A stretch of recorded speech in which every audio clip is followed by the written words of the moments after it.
$5,000. That is what the HOA fined me for snow. They dumped on my property for 2 weeks straight. 5:47 a.m., the metallic scrape of plow blades on asphalt jolted me awake. Diesel engines rumbled outside like tanks rolling through suburbia. I pulled back the curtain, expecting to see normal snow removal. Instead, I watched 4 HOA trucks deliberately dump every flake from the entire neighborhood onto my property. Mountain of dirty snow, road salt burning my nostrils, ice chunks the size of bowling balls, blocking my driveway completely. The lead driver saw me watching and shrugged like he was doing me a favor. Where else we supposed to put it? My hands shook, not from cold, but from rage. Elena was still weak from chemo. The twins were counting on this house, and now these bastards thought they could walk all over us. That is when Vivian Blackwood made her biggest mistake. What happened next turned 2 weeks of snow into the most satisfying revenge of my life. What would you do if someone used your lowest moment against you? Drop your HOA nightmare below. Because what happened next turned 2 weeks of snow dumps into the most satisfying revenge of my life. But first, you need to understand exactly how we got here. Let me paint you the picture. December 2023, Stonefield Manor, Colorado. One of those cookie-cutter developments where every house looks identical, and the HOA thinks they run a small country. I'd just inherited Uncle Walker's corner property. Honestly, it was a godsend. Elena had just finished her second round of chemo. Medical bills had nearly broken us. Our twins, Chloe and Grace, were 16 and worried about everything teenagers worry about, plus whether mom was going to survive. We'd sold our bigger house to pay for treatment. Uncle Walker's place was our fresh start. Now I am a heavy equipment operator. 25 years of moving dirt teaches you things about leverage and pressure points. I name all my equipment after World War II generals. My main bulldozer is General Patton. That machine's moved more earth than Sherman's army. And it was about to move some hearts and minds too. Uncle Walker's property sits where the main road meets Stonefield Manor's private street. Here is the kicker. That private street runs 40 feet across my land to connect to the public road. Uncle Walker was nice. Always let neighbors use it without fuss. No legal easement. Just a handshake deal from 1987. Every morning at 6 a.m., diesel engines fired up like Revy. The metallic scrape of plow blades echoed through the valley, followed by that chemical bite of road salt mixed with exhaust. Then came the crunch of my boots on packed snow as I walked out to see what fresh hell awaited. Enter Vivian Blackwood, 62, inherited wealth, drives a white Mercedes with license plate, Queen Bee. Yes, she actually wore pearls to take out garbage. Some people are parodies of themselves. The 15th of December. I am drinking coffee when I hear snowplows rumbling. We'd gotten 6 in overnight, but instead of normal removal, I watched 4 HOA trucks dump every flake from the entire neighborhood onto my property, right where their street meets mine. A mountain of snow, road salt, sand, and whatever else they'd scraped up, blocking my driveway, killing my grass, creating a hazardous mess that would freeze concrete hard within hours. I stepped outside, cold air hit sharp and clean, diesel exhaust hung thick, and I could taste metallic road salt on my lips. The lead plow driver looked at me like he was doing me a favor. "Where else we supposed to put it?" He shrugged. That is when I knew this was an accident. This was policy.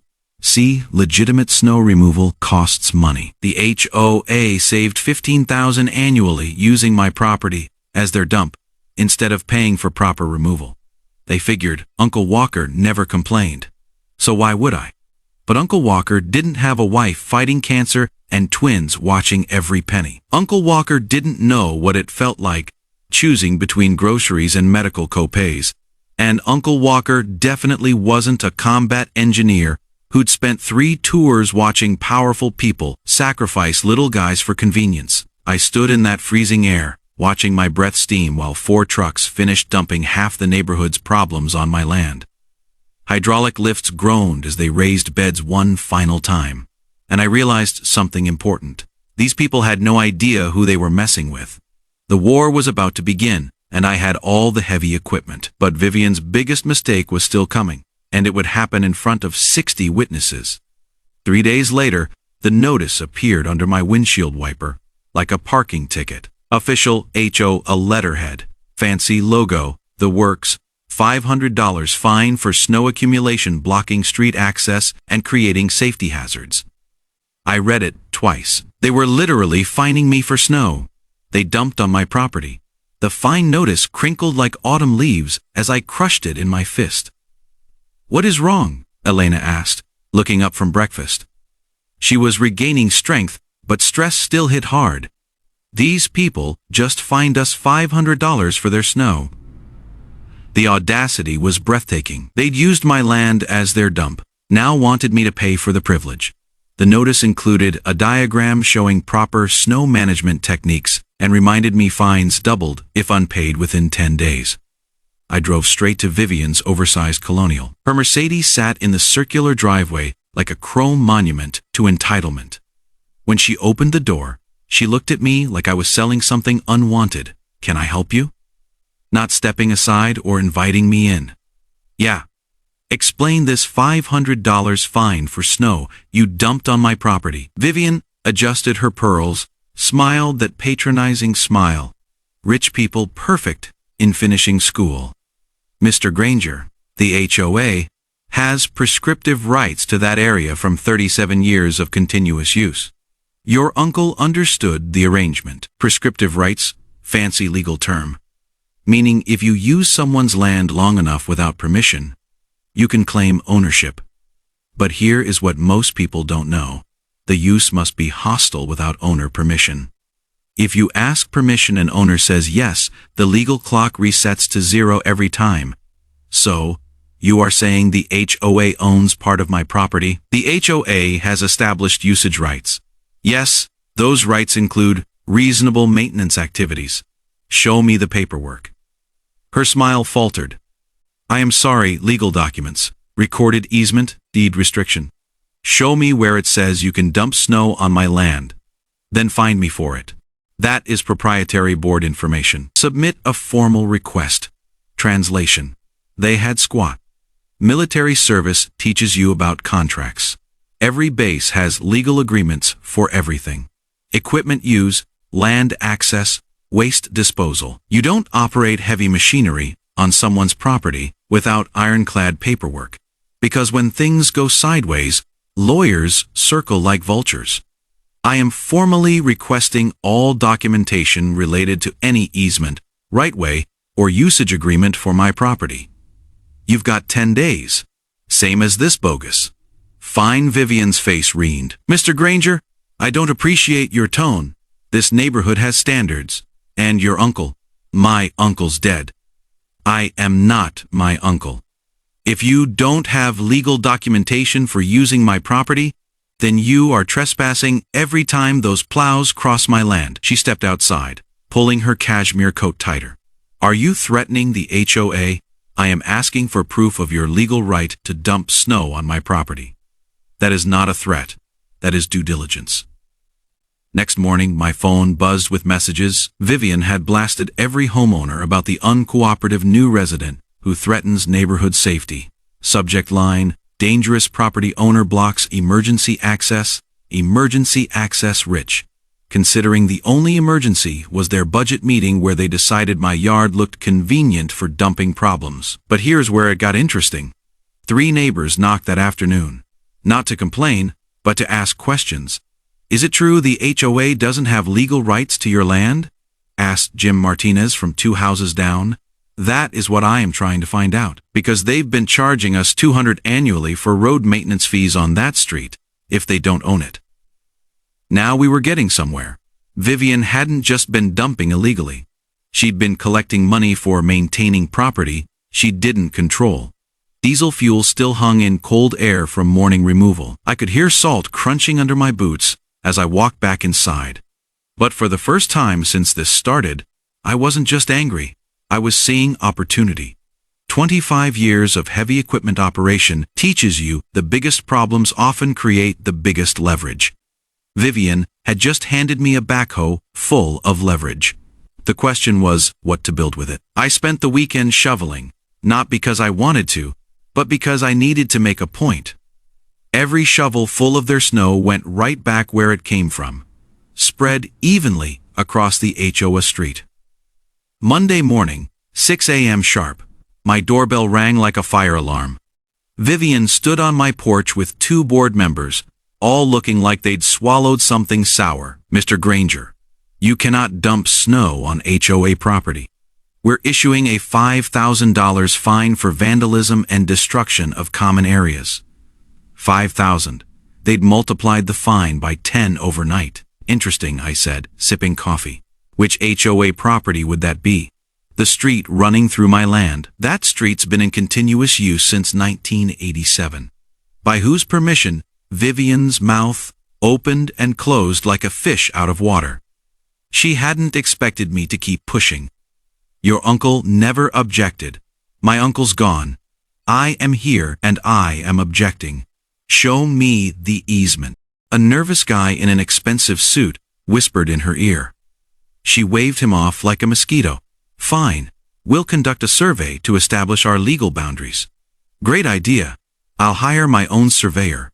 Make sure we're working with accurate information. I called Morrison Land Surveying that afternoon. Chuck Morrison had done boundary work for half the county's construction projects. His reputation was bulletproof. If Chuck said a line was wrong, banks and courts believed him. How long has that street been there? He asked. Since 1987, according to them. And no recorded easement. That is what I am figuring out. Chuck's crew showed up 3 days later with enough equipment to map the moon.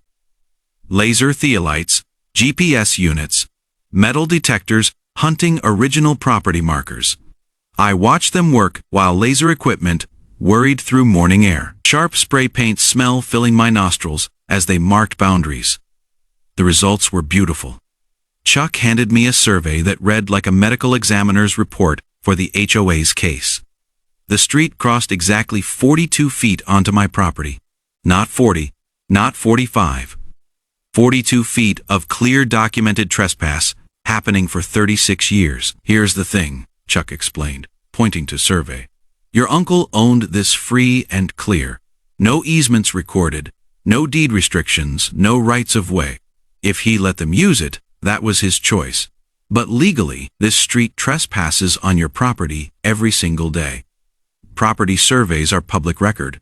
20 minutes, $15. Most people never check because they assume someone else did the homework. Bad assumption.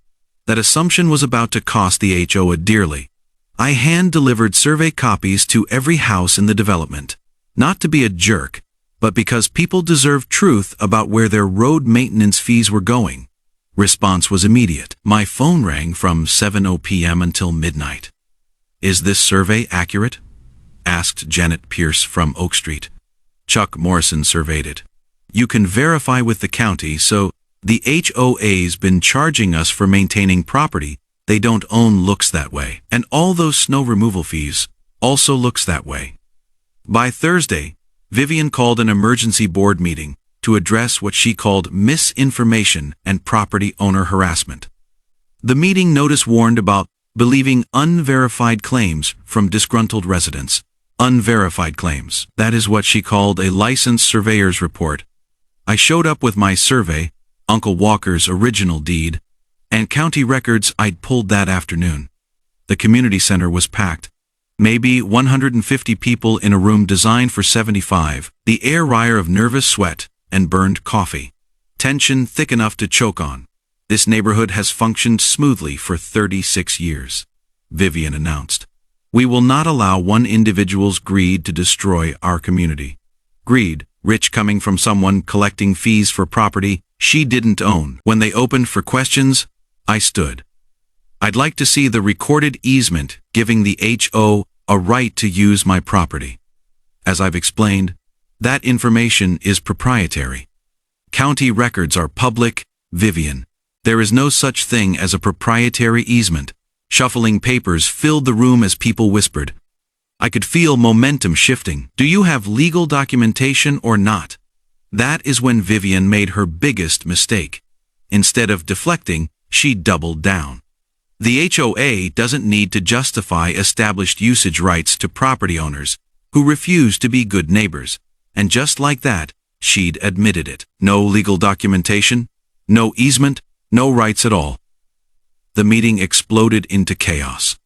I walked out smiling because I just watched her hang herself with her own rope. What I found next would make Vivian's adverse possession claim look like a parking ticket compared to federal fraud charges. The certified letter arrived Friday thick. Expensive paper, law firm letterhead costing more to mail than most people make hourly. Berkshire Ashton and Associates, the kind of white shoe firm charging $800 an hour to explain why you can't win, cease and desist. Property interference and harassment. Read the subject line. Elena was sorting medical bills when I opened it. Fresh coffee mixed with crisp legal paper scent, and I could hear the furnace kicking on as December's cold deepened. "What is that?" she asked, looking up from insurance forms. "Vivian's lawyer wants me to stop asking for proof of their legal rights." 3 pages of legal intimidation disguised as professional correspondence. Phrases like prescriptive easement through adverse possession and established usage patterns, constituting legal ownership filled paragraphs like smoke from a dumpster fire. But buried in paragraph 3 was the admission I'd waited for. While formal documentation may not have been recorded with county authorities, may not have been recorded. Translation: they had nothing. I called Tony Brennan that afternoon. He'd handled Uncle Walker's estate and knew the property history better than anyone. 40 years of HOA disputes in Colorado made it practically a specialty practice. "They're bluffing," Tony said after reviewing their letter. "Adverse possession requires 18 years of hostile, open, and notorious use. But if your uncle gave permission, it resets the clock to 0 every time. What if I can prove he gave permission? Then they have no case. But Mason, understand what you are walking into? These people have deep pockets and expensive lawyers. You sure you want this fight?" I looked out at the snow mountains still sitting on my property. 3 weeks of the entire neighborhood's frozen problems dumped on my land because they thought I wouldn't push back. "Tony, they fined me $500 for snow they dumped, then raised it to $5,000 when I objected. They're charging neighbors for maintaining property they don't own. This isn't about money anymore. What is it about? Respect. Making sure my daughters understand bullies only win when good people stay quiet." The next board meeting was the 20th of December.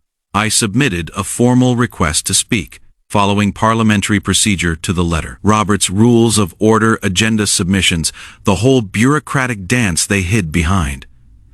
Vivian tried burying my request in new business, meaning I'd speak last after everyone left, but I'd read their bylaws cover to cover. Any property owner could address agenda items during relevant discussion. The meeting was standing room only. Word had spread faster than wildfire. Jim Martinez was there, along with Janet Pierce and 40 other homeowners, asking questions about road maintenance fees. Vivian called the meeting to order with theatrical authority, banging the gavel like announcing the Queen's arrival. "Before tonight's agenda, I want to address misinformation circulating regarding HOA property rights and maintenance responsibilities." 15 minutes explaining how established usage patterns created legal ownership, how property surveys could be inaccurate, and how disruptive residents threatened property values. Masterclass in corporate doublespeak. Then she made her second biggest mistake. The HOA board has voted to formalize our established rights through proper legal channels. We'll be filing for adverse possession of the disputed area to protect community interests. The room went dead silent. Even heating systems seemed to pause. Adverse possession is basically legal theft. Claiming someone's property because you've used it long enough. It is legitimate in specific circumstances. But filing false claims is fraud. When they opened for questions, I stood Vivian. "You just announced your intention to steal 42 feet of my property through adverse possession. Are you aware filing fraudulent claims is a felony?" The board's legal counsel has advised our claim is valid. Based on what documentation? You've had 4 weeks to produce evidence of legal rights. Show us the easement. As I've repeatedly explained, established usage patterns. That is not documentation. That is not legal proof. That is a fancy way of saying you've been trespassing 36 years. Tension was thick enough to cut with a shovel. Nervous sweat mixed with stale community center air, shifting chairs echoing like gunshots. "Mr. Granger," Vivian said, voice rising to that shrill pitch privileged people use when not getting their way. "This board will not be intimidated by threats or harassment. If you continue this disruptive behavior, we'll take appropriate action." What action would that be? Legal action, financial penalties, whatever necessary to protect this community. There it was. She'd just threatened me in front of 60 witnesses for asking to see legal documentation. I sat down without another word because I didn't need to. Every person in that room had watched Vivian admit they had no legal rights while threatening to destroy me for asking questions. The meeting ended 20 minutes later in chaos, half the audience demanding answers, the other half heading for exits. But I stayed in my chair smiling. I'd gotten everything I needed. Vivian had declared war. Now it was time to show her what happened when you picked a fight with someone who owned heavy equipment.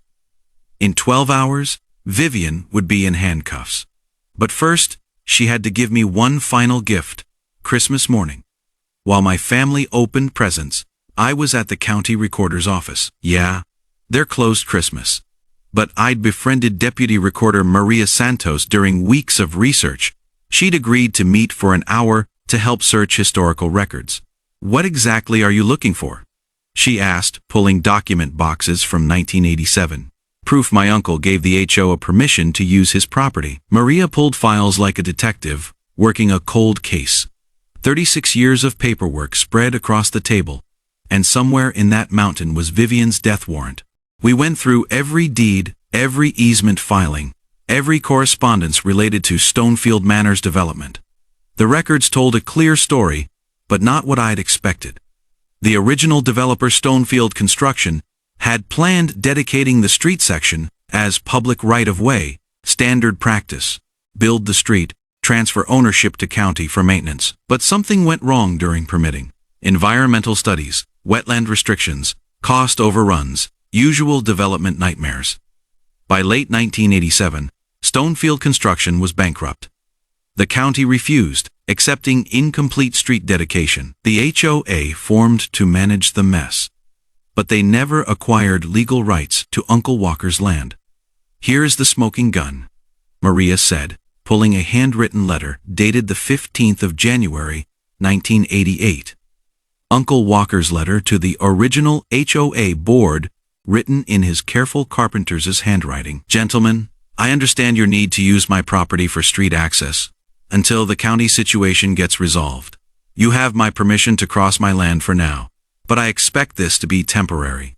Please keep me informed about your progress with the county. Sincerely, Walter Granger." Permission. Temporary permission. Legal kryptonite for adverse possession claims. But Maria wasn't done. She'd found something else in 1995 tax records.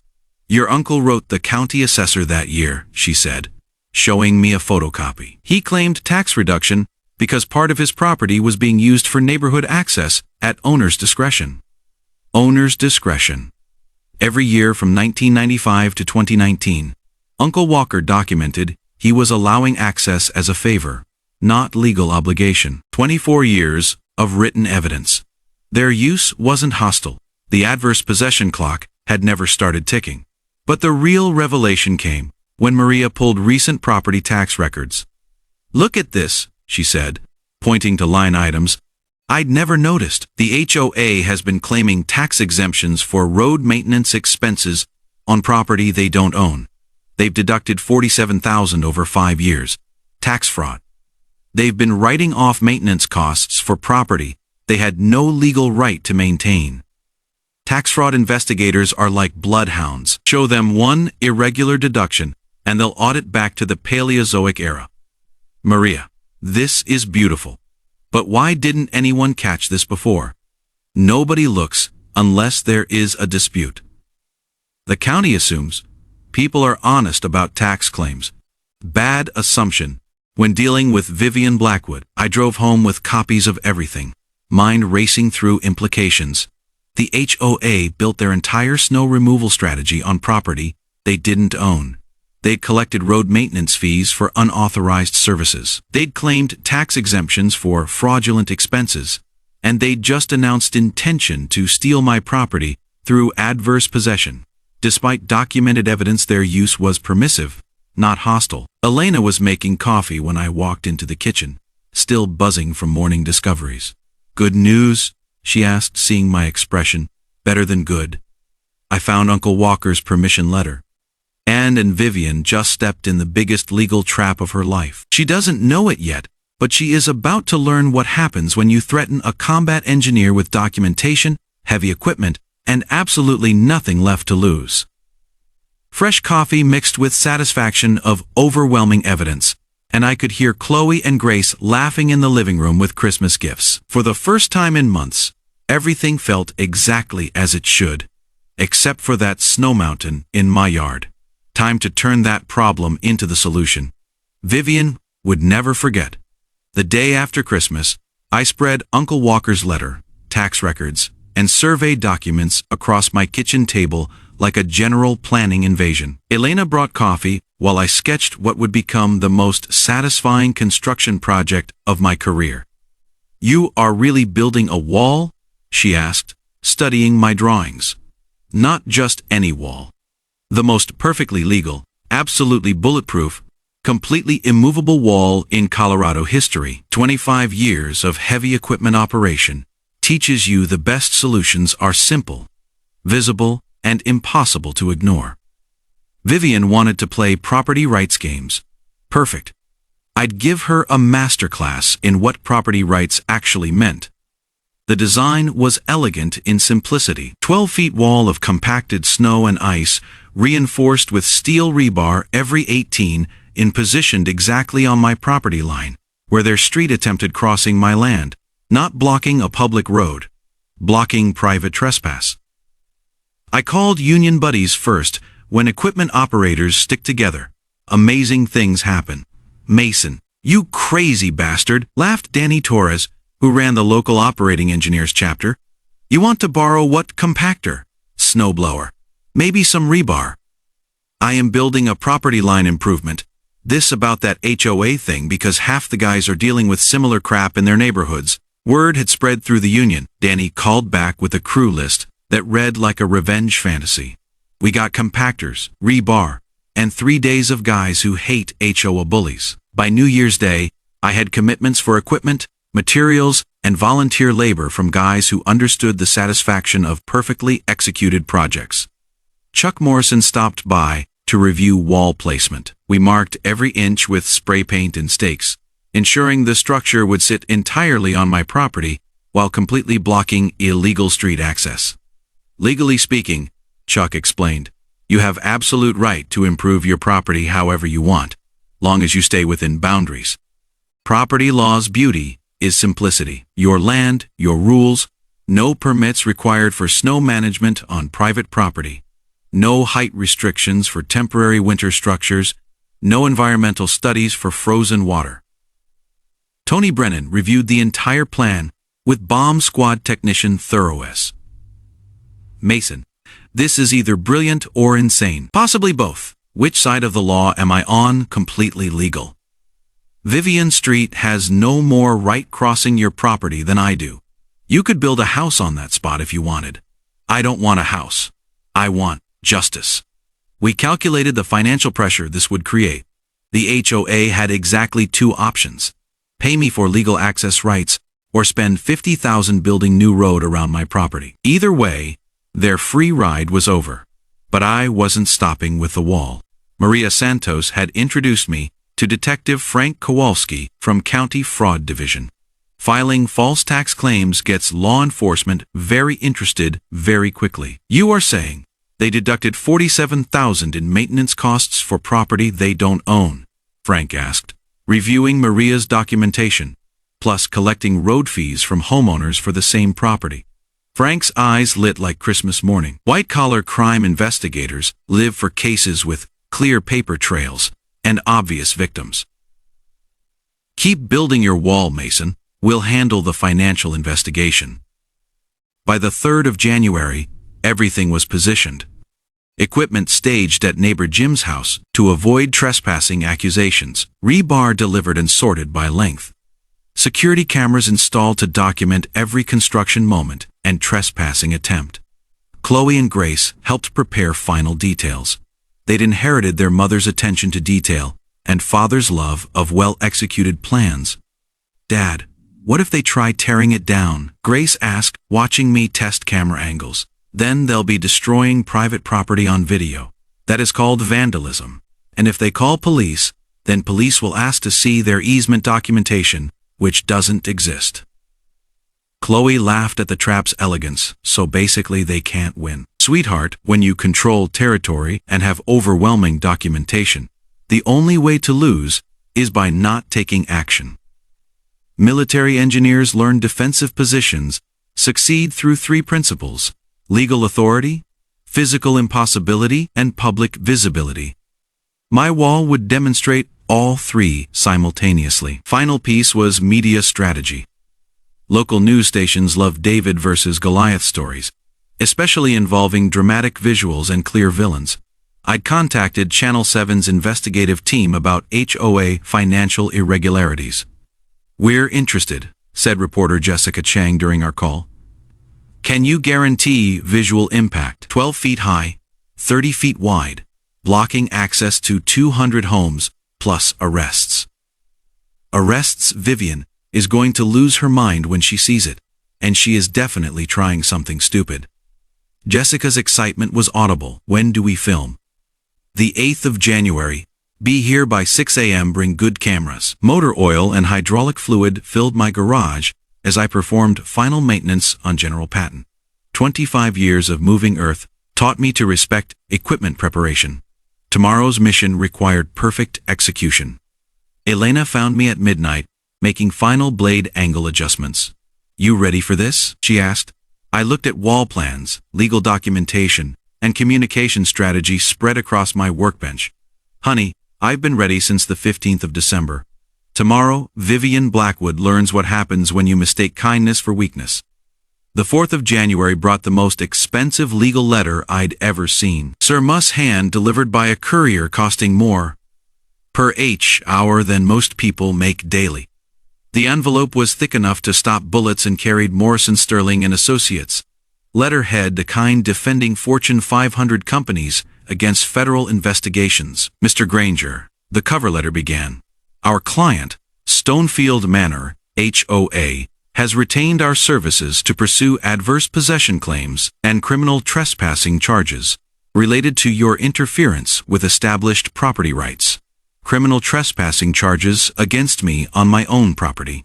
Elena read over my shoulder while I worked through 8 pages of legal threats disguised as professional correspondence.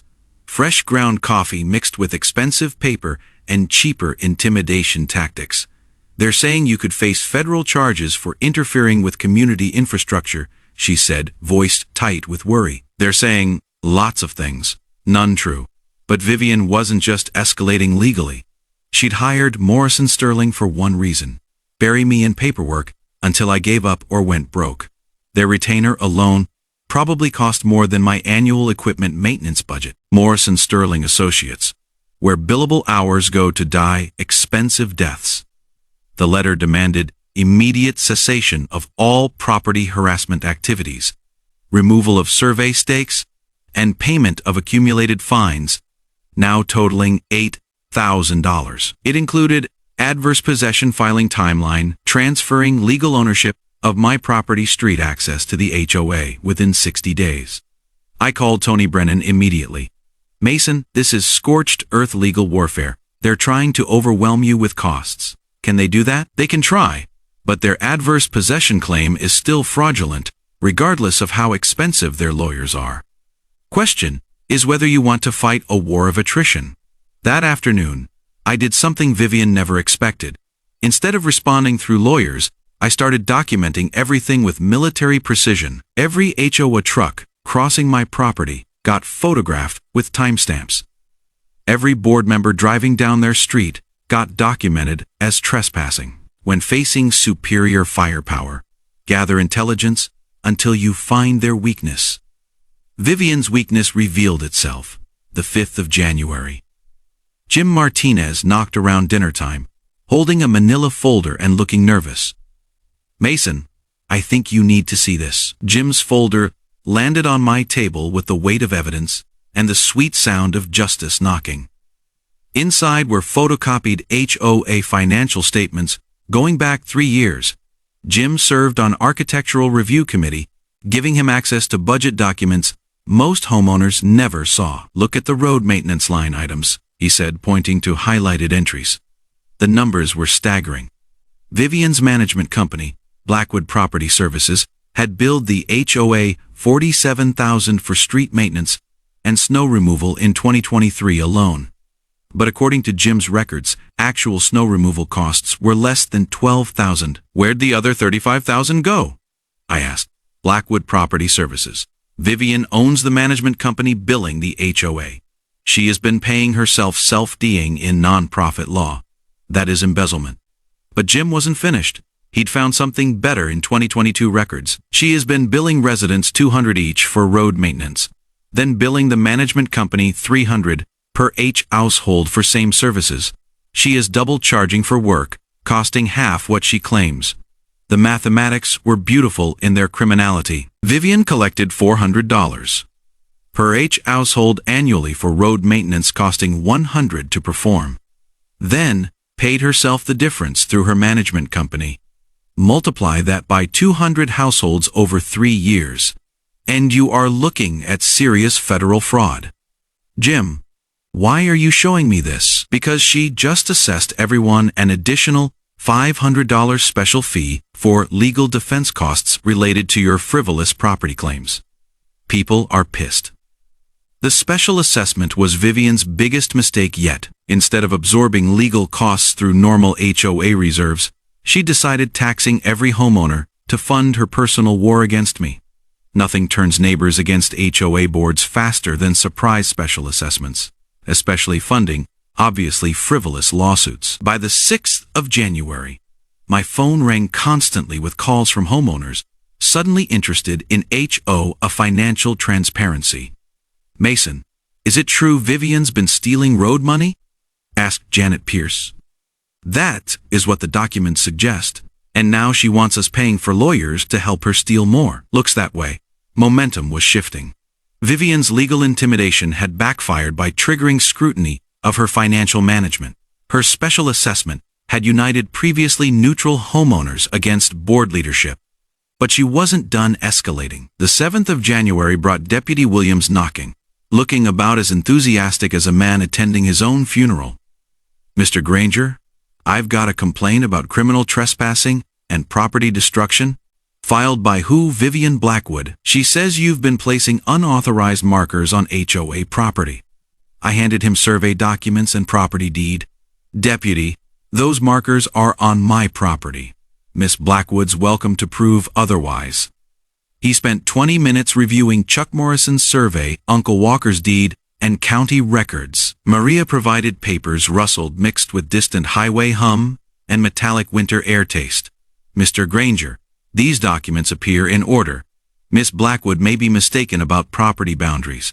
Deputy Williams, M. Blackwood's been collecting money for maintaining property she doesn't own while threatening legal action against the actual owner.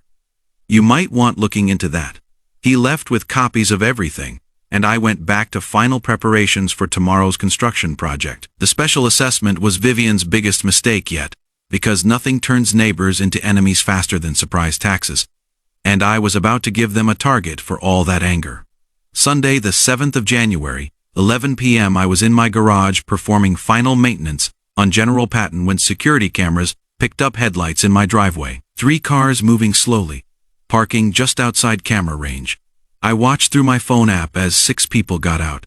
Vivian, 2 other board members, and 3 men I didn't recognize. They walked to my property edge, flashlights sweeping across survey stakes I'd positioned for tomorrow's construction.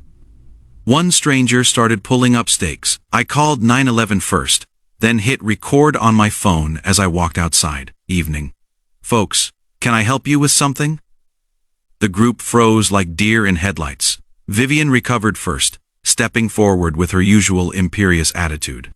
Mr. Granger, these unauthorized markers are creating confusion about property boundaries. We're removing them to prevent accidents. Those markers are on my property, placed by licensed surveyor. You are destroying private property. The HOA has established rights. Show me the documentation. One stranger, a heavy-set guy in expensive clothes, stepped between us. Sir, I am Vincent Morrison from Morrison Sterling. My client has legal authority to maintain community infrastructure. Your client doesn't own this property, and you are all trespassing. Morrison smiled the way lawyers do when thinking they're smarter than everyone else. Mr. Granger, continued interference with HOA operations could result in significant legal consequences. Are you threatening me? I am informing you of potential outcomes. That is when Deputy Williams arrived, responding to my 911 call with speed of someone who'd already dealt with the situation once today. What is the problem here? He asked, shining flashlight across the group. These people are on my property without permission, destroying survey markers, I said, handing him my phone with video evidence. Williams reviewed footage, then looked at Morrison. Sir, you are an attorney? Vincent Morrison, Morrison Sterling Associates, representing the HOA. Are you aware interfering with licensed survey markers is a misdemeanor? Morrison's confidence evaporated. Officer, my client has established usage rights. Based on what documentation? Silence stretched 30 seconds, while 6 people realized they had no good answers. Everyone off the property, Williams ordered. Now, as they retreated to cars, Vivian turned back toward me. Even in dim light, her fury was visible. This isn't over, Mr. Granger. You have no idea what you are dealing with. Actually, Vivian, I know exactly what I am dealing with. A fraud investigation starts tomorrow morning. Her face went white. What fraud investigation? Asked Detective Kowalski. He is very interested in your management company's billing practices. Cars left my driveway faster than they'd arrived, and Williams finished his report with thoroughness of a man documenting evidence for future court proceedings. Mason, be careful, he said before leaving. People like this don't give up easy. He was right. Monday morning brought Vivian's final desperate move. At 5:30 a.m., my security cameras detected movement. Not at my property this time. At Jim Martinez's house where my equipment was staged. 2 men with crowbars were attempting to disable General Patton's hydraulic systems. I called Sheriff's Department while grabbing my shotgun and sprinting across the street in pajamas. The saboteurs heard me coming and ran, but not before damaging hydraulic lines on my compactor. The hydraulic fluid pooled black and viscous on frozen asphalt, evidence of Vivian's desperation, written in industrial blood. 20 minutes later, Detective Kowalski arrived to process the scene. He found hydraulic fluid, tool marks, and footprints, leading back toward Ashford Property Services Company truck parked 3 blocks away. Mason, this escalated to property destruction. We can arrest whoever ordered this. Can you prove Vivian ordered it? Working on it. But your wall construction might want to wait until detective. My wall construction happens today as scheduled. She just proved how desperate she is. Danny Torres and crew arrived at 6 a.m. with replacement hydraulic lines and enough righteous anger to power a small city. Equipment operators take sabotage personally, especially when targeting one of their own. Nobody messes with union equipment, Danny announced while installing new hydraulic fittings. This job just became a matter of professional pride. By 7 a.m., Jessica Chang from Channel 7 was setting up cameras, while my crew tested equipment one final time. Diesel fuel mixed with hydraulic fluid and winter air, creating unmistakable scent of serious construction about to happen. Mason, any final words before we start filming? Jessica asked. I looked at the snow mountain Vivian's crew had dumped on my property over 2 weeks. Hundreds of tons of frozen evidence of their illegal dumping, financial fraud, and absolute contempt for property rights. Yeah, sometimes the best solution to a problem is to turn it into something bigger, more visible, and completely impossible to ignore. Danny fired up General Patton's engine, sound echoing across Stonefield Manor like a declaration of war. In the distance, I could see curtains moving as neighbors realized something significant was about to happen. Vivian had spent 2 weeks underestimating a combat engineer with heavy equipment and legitimate grievances. She was about to discover the difference between threatening someone and actually fighting them by 7 a.m. Jessica Chang was setting up cameras while Vivian slept peacefully in her mansion, completely unaware that her world was about to collapse on live television. At 8 a.m. sharp, General Patton's blade bit into the first pile of snow with the satisfying crunch of justice being served. The hydraulic whine of compactor mixed with diesel engine roar, as we began transforming 3 weeks of illegally dumped snow into the most perfectly positioned property improvement in Colorado history. Jessica Chang and her camera crew captured every moment from multiple angles, while Danny Torres operated the compactor with surgical precision. Each pass compressed snow and ice into solid blocks, building the wall 18 in at a time. "Mason, describe what you are building," Jessica said, shoving a microphone toward me while General Patton moved another ton of snow into position. Exactly what the title says, turning their snow into a wall that blocks their street, 12 feet high, 30 feet wide, positioned precisely on my property line, where their private road illegally crosses my land. The engineering was beautiful. We'd calculated the wall's footprint to block access without extending onto the HOA street itself. Every cubic foot sat entirely on my property, making destruction or removal a clear case of vandalism. By 9 a.m., homeowners started gathering at the property line. Word had spread through the neighborhood faster than wildfire, and people wanted to see the spectacle firsthand. Some angry, some amused, but everyone fascinated. "Is this legal?" asked Margaret Wilson from Pine Street, watching us install steel rebar into compressed snow.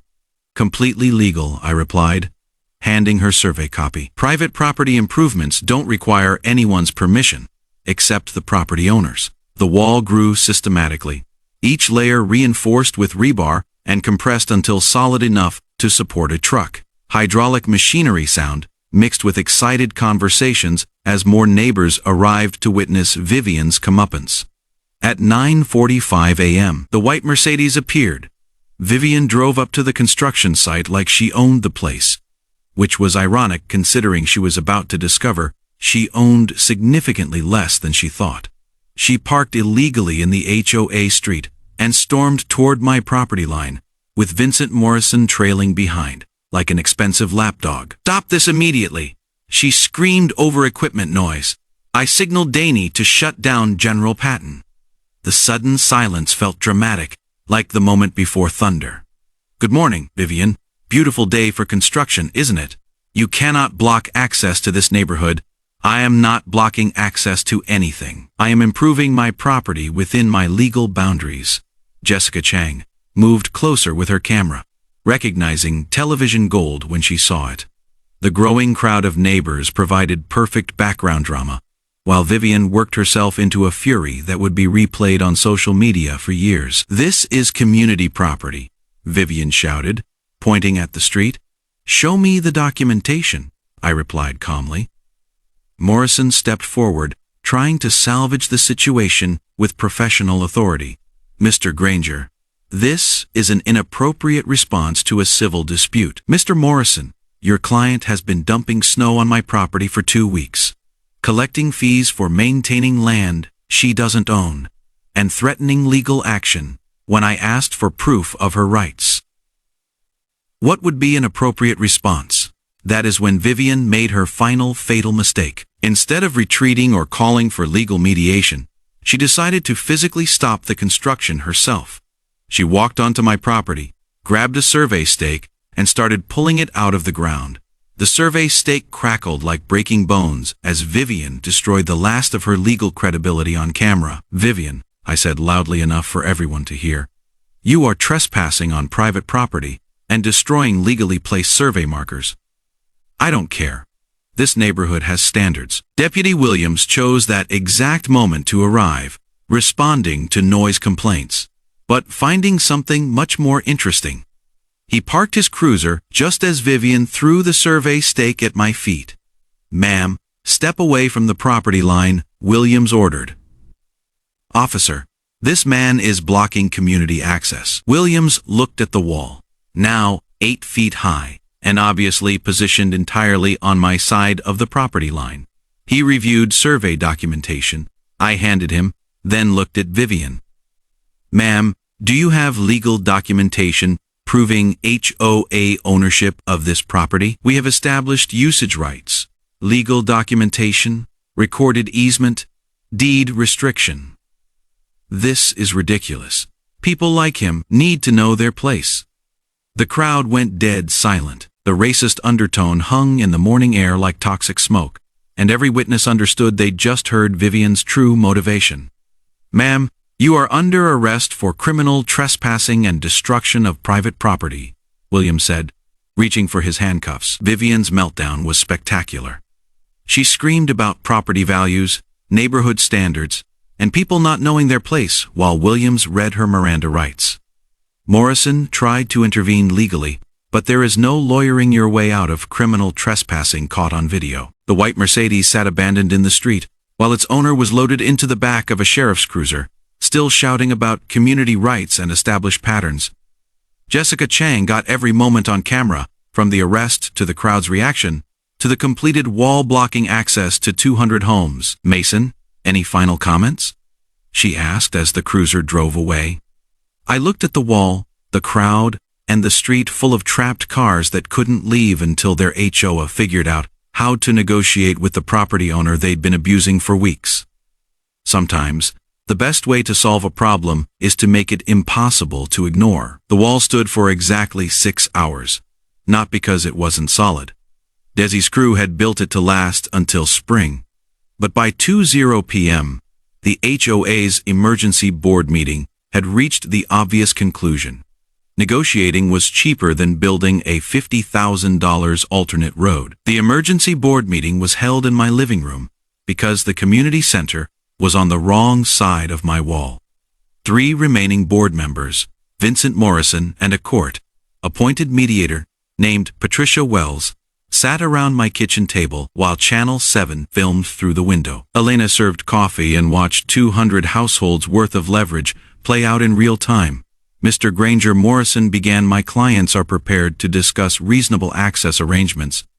"I am listening." Patricia Wells spread documents across the table, with efficiency of someone who'd mediated property disputes for 20 years. "The HOA acknowledges no legal easement exists. They're requesting permission to establish formal access rights through negotiated agreement." Translation: they wanted to pay rent for using my property instead of stealing it.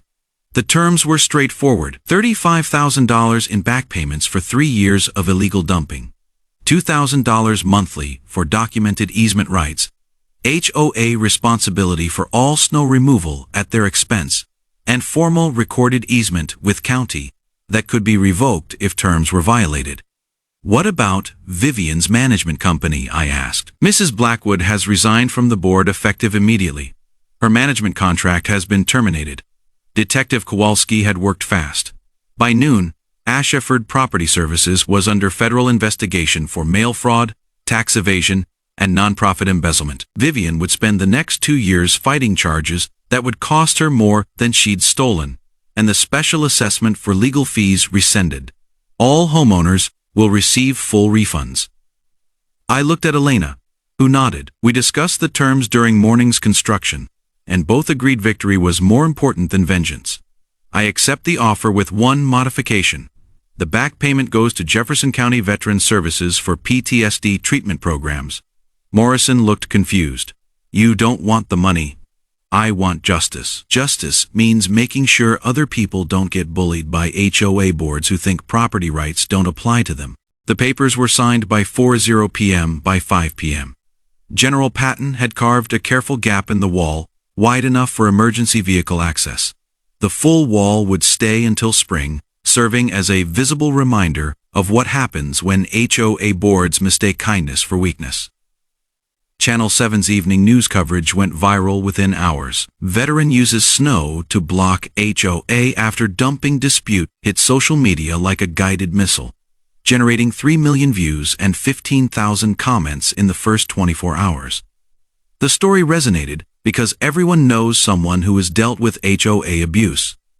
Property owners across the country shared their own horror stories, and several contacted me for advice on fighting similar battles. 6 months later, Elena and I established the Property Rights Defense Fund, using media attention from the Wall story to raise money for legal assistance to homeowners facing HOA abuse. We've helped 47 families fight fraudulent fines, illegal assessments, and documented discrimination. Chloe and Grace learned something important about standing up to bullies, not with violence or anger, but with documentation, preparation, and the willingness to make problems visible until they're impossible to ignore. The wall melted in April, revealing perfectly healthy grass underneath. Turns out snow's actually good insulation for dormant winter lawns. Who knew?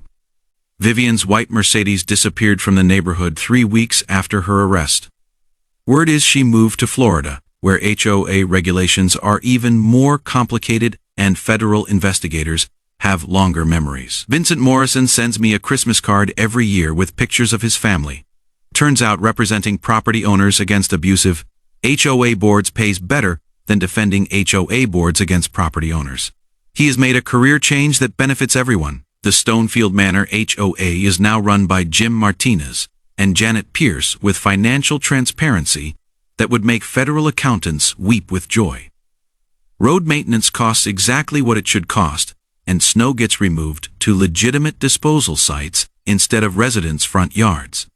But here is what makes me proudest. 3 other neighborhoods have used my story as a template for fighting their own HOA battles. Documentation, legal preparation, and strategic use of public pressure works.